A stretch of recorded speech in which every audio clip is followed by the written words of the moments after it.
I uncovered a massive fleecing of taxpayer money and federal grants by the employees of Celina, Texas. You won't believe what they have been getting away with. How's this for starters?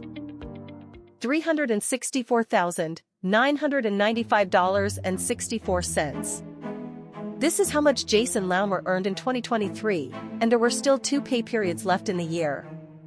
As a city manager of a municipality with 30,000 residents, Jason Laumer was under contract to earn $237,390 annually as a base salary. And a long list of other perks. He also gets $300,000 in life insurance, 160 hours of vacation, and 12 paid sick days per year. On top of that, he receives a $650 a month car allowance and $350 a month for a cell phone. If he is asked to resign at any point, he will receive all of the benefits and more for an additional 12 months after his employment ends. But if he resigns on his own accord, the city is not obligated to pay anything to Mr. Laumer.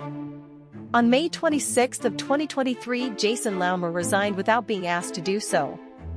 According to the contract, the city is not obligated to pay the agreed-upon severance package. In what should have been his final paycheck, he cashed in 320 vacation hours for $36,521. But according to his contract and a personnel policy and procedure manual, he was only allowed to cash in 240 hours. As a result, he was overpaid by $9,130 for cashed-in vacation time.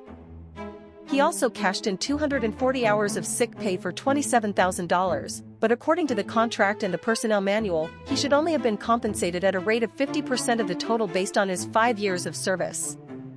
As a result, Laumer was overpaid by more than $13,500 for the balance of accumulated sick pay. And remember the clause in the contract that stated the city was not obligated to pay him a severance package if he resigned on his own accord? Well, why then did he get 2 paychecks on August 18th? One for a $27,500 severance payment, and another for his regular salary even though he resigned months ago. If you add up all the perks he received, and will continue to receive until June of 2024, the total will come to $411,000. Most folks, they look at this and go, well, y'all are behind. But that's normally why, where we are playing catch up. If you build a home here, it may be 2 years before we see any tax money on that house. FEMA provided the city with 2 grants totaling $7.2 million specifically for the purpose of, quote, staffing for adequate fire and emergency response, under the SAFER initiative. But after going through the city's payroll, I discovered nearly every firefighter was getting paid far more than their salary. Caleb Barker, for example. Caleb was paid for a whopping 440 hours of sick pay, that totaled $14,000. He was paid for 156 hours of vacation pay, at more than $5,000. He earned another 144 hours of holiday pay, which is additional paid vacation, for another $4,500, yet still managed to get 78 hours of FLSA overtime on top of 92 hours of regular overtime, for another $8,500. All told, his base pay went from $58,721 to $95,807. Up more than $37,000. This was just through 11 months. If the last month of the year is equal to the rest, his $64,000 base pay would total more than $104,000. This wasn't the exception to the rule. Nearly every emergency responder was getting paid far more than their base pay. What makes this even worse, the city's response time is over 10 minutes now. Every second could be the difference between life and death for you or your loved one. It just seems like to most folks, they look at this and go, well, y'all are behind. But that's normally why, where we are playing catch up. If you build a home here, it may be 2 years before we see any tax money on that house. Right now, response times are longer than the fire chief would like to see.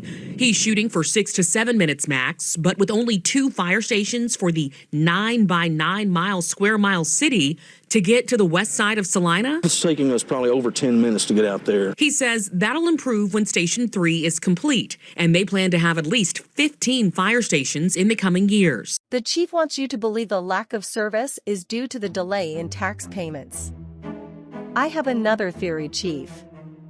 I think it has something to do with paying nearly everyone at the city for hours they don't work. The outright abuse of office undertaken by those responsible for these absurdities is undermining the future of our city and our children. Take a look at the number of holiday pay hours used by Andrew Kincaid in 2023.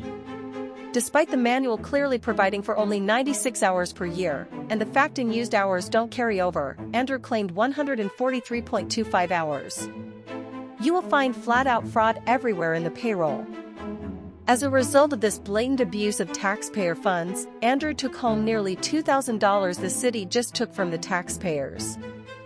The only way I was able to detect this is through the maximum cap on the holiday hours. It is far more likely than not that the other categories of payment are also filled with unearned pay, all at the expense of the citizens. The largest mechanism through which the city hands out free money stems from the counting of vacation hours as hours worked. This means whenever you cash in your plethora of vacation hours so freely handed out, they instantly multiply by 1.5 as they are now overtime. The levels of schemes developed to pilfer the city coffers would likely constitute criminal conspiracy. Vacation hours are not hours worked. Just by stating they are hours worked in the employee policy manual, does not make them actual hours worked. This defrauds the taxpayers anytime a city employee cashes in their unused vacation pay. You can see how Jeremiah Phillips only worked 1,799.25 hours of regular hourly pay. That's 280.75 hours less than the standard 2,080 hours in a work year, yet he earned 212.5 hours of overtime, and an additional 35.5 hours of comps taken, which is another category of overtime. Between the vacation, overtime pay, and comps taken, Jeremiah took home $22,953.38. That's almost 30% of his regular pay, without actually working any overtime. This is a huge scam that is ripping off the taxpayers. Here's another one. You can see Police Sergeant Shane DeGeorge only worked 1,789 hours of regular pay, yet he earned almost $15,000 in overtime. If you add up the 1,789.5 hours of regular pay, the festival pay, and the 227 hours of overtime pay, you only have 2,064.3 hours worked in a year. Additionally, he accrues more compensatory time when he uses his vacation time. It's like the gift that keeps on giving. All at your expense and without actually working a full year of 2,080 hours. Do you see the pattern here? No one is working overtime, but they are getting paid for it. To the tune of about $15,000 each. And there's about 250 employees reaping these unearned benefits. That's $3.75 million annually. Salary employees are a whole different ballgame. If you earn a set salary, then you get paid the same, even if you are sick. And you get a set amount of vacation, it's factored into the salary. So when you have a salary employee take sick pay, they are actually earning more by getting sick. The same goes for vacation. Angela is not supposed to get paid extra to take a vacation, and she definitely isn't allowed to use 301 hours of vacation when the cap is 240. And while sadly, some employees may have lost an immediate family member last year, I find it highly unlikely that 80% of the faculty lost an immediate family member. And the fleecing of the taxpayers just keeps going. According to the policy manual, an employee may be given a monthly allowance for consistently using said employee's own vehicle for city business, if the use is deemed necessary by the city manager, and budget funds are so designated. I found no less than 23 people supposedly using their vehicles substantially enough to do official city business warranting an auto allowance of at least $400 per month. If cities even offer this perk, it's usually reserved for a few department heads or people that actually use their vehicles to conduct city business. Based on the manual allowing for a mileage reimbursement, on top of the automobile allowance, and the fact no one claimed any mileage reimbursements, it's obvious these vehicles are not being used for city business. It's just another way to squeeze money from the tax base.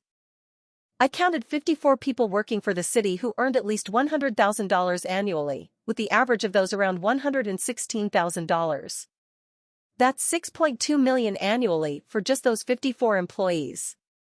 And that's not including the 2-for-1 retirement match, free healthcare, and likely many perks they disguise on the books. When the employees of a municipality have the ability to gift themselves large amounts of money, there are a number of concerns that are raised. Celina has millions of dollars of cash on hand and deals with hundreds of millions of dollars in transactions. A quick look at their books was alarming. Something as simple as a statement of cash flows was off by almost $4 million. The top portion is a sample statement of cash flows done properly. Below is the statement of cash flow for Celina for the year ending September 30, 2022. You can see where they added the cash payments to suppliers rather than subtracting them. This changes the balance on the account by $3,635,029.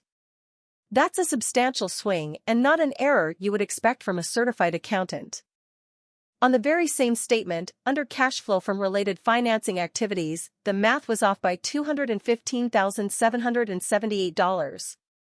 That's almost $4 million in mistakes on one page alone. Celina, for all intents and purposes, is in store for a bright future. But it's very possible these city employees attract the attention of the bond rating organizations like Moody's, and cause them to downgrade the rating for the city. This could have dire consequences for the residents, and most of all, our children. There's a new city manager starting his job on January 6th. His name is Robert Rank. Reach out to him and share your concerns about the systematic looting of the taxpayers. Do your part to protect our future.